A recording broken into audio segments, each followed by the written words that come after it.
আজকের গল্প ভ্যাম্পায়ার। অভিশপ্ত গ্রাম। পশ্চিমবঙ্গের এক নির্জন প্রান্তে একটি গ্রাম ছিল, নাম নিশিগ্রাম। সন্ধ্যা নামার পর এই গ্রামের মানুষ ঘর থেকে বেরোতো না। গ্রামের প্রবীণরা বলতো, নিশির পর কেউ বাইরে থাকলে আর ফেরা হয় না। কেউ বিশ্বাস করত, কেউ হেসে উড়িয়ে দিত। সুদীপ্ত কলকাতার এক তরুণ সাংবাদিক, ভৌতিক কাহিনী নিয়ে লেখালেখি করত। সে সিদ্ধান্ত নেয় নিশিগ্রামে গিয়ে গ্রামের নিশি রহস্যের সমাধান করবে। ক্যামেরা, টর্চ, নোটবুক সব নিয়ে পৌঁছে যায় সে। অন্ধকারের অভ্যর্থনা। গ্রামে ঢোকার সময় থেকেই এক অদ্ভুত ঠান্ডা বাতাস বয়ে চলছিল।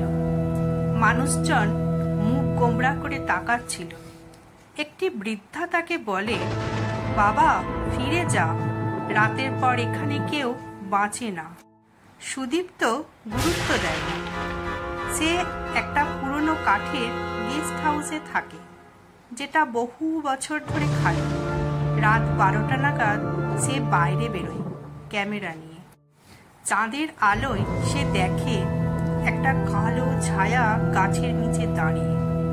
ছায়াটি ধীরে ধীরে তার দিকে এগিয়ে আসে, চোখ দুটো লাল আগুনের মতো, আর দাঁতের পাশে দুটো লম্বা ক্যানাইন। রক্তের খিদে। সুদীপ্ত বুঝতে পারে এটা মানুষ নয়। সে দৌড় দেয়, গেস্ট হাউসের দরজা আটকে দেয়। ভ্যাম্পায়ার দরজার বাইরে দাঁড়িয়ে ফিসফিস করে,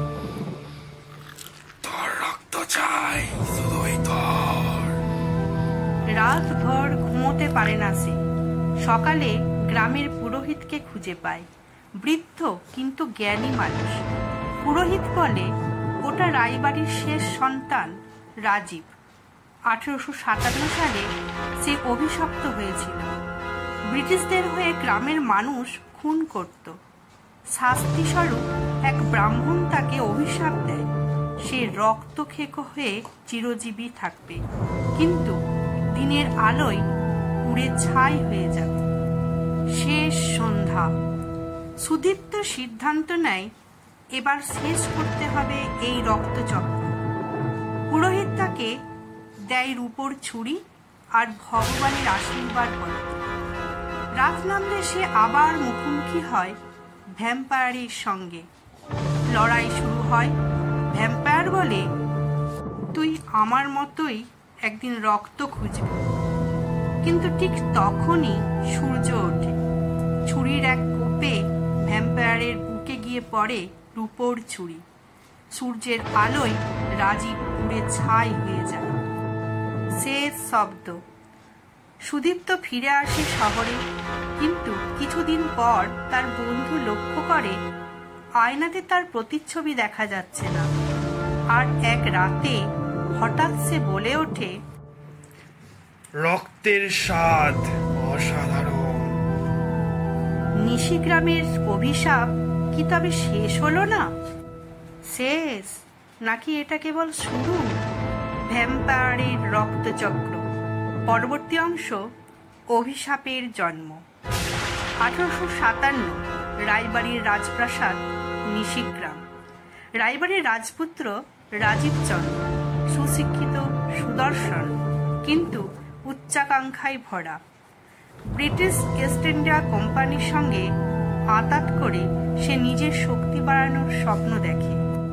গ্রামের মানুষজনের উপর ব্রিটিশদের দমন নীতি চালানোর জন্য রাজীব তাদের সহযোগিতা করে।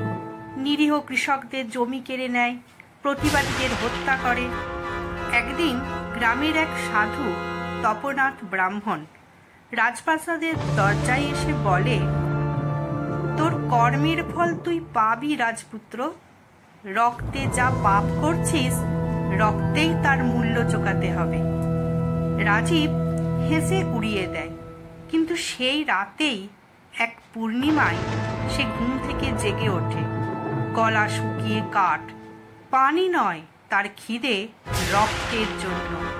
তপনাথের অভিশাপ ছিল, তুই দিনের আলোতে জ্বলবি, রাতের অন্ধকারে লুকিয়ে থাকবি। মানুষ হবে তোর শিকার, তুই হবি অমর কিন্তু অভিশপ্ত। রক্ত ছাড়া তোর শান্তি নেই, শান্তি ছাড়া তোর মৃত্যু নেই। রাজীব একে একে পরিবারের সবাইকে হত্যা করে রক্ত পিপাসায়। তারপর নিরুদ্দেশ হয় গভীর অরণ্যে, গর্তের মতো এক পুরনো মন্দিরে। গ্রামবাসী তখন থেকেই সন্ধ্যার পর ঘর বন্ধ করে রাখে। সময়ের স্রোত বইতেই থাকে, যুগ পেরিয়ে আসে বর্তমান, কিন্তু নিশিগ্রামের রাত আজও ঘোরে রক্তের গন্ধ নিয়ে। সেই সময়ে শহর থেকে এক আগন্তুক সুদীপ্ত এসে খুলে ফেলে রাজীবের ঘুমন্ত অভিশাপ।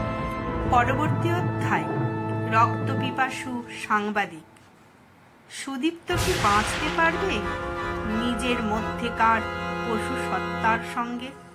আমাদের গল্পগুলি আপনাদের ভালো লাগলে একটি লাইক, কমেন্ট ও সাবস্ক্রাইব করবেন।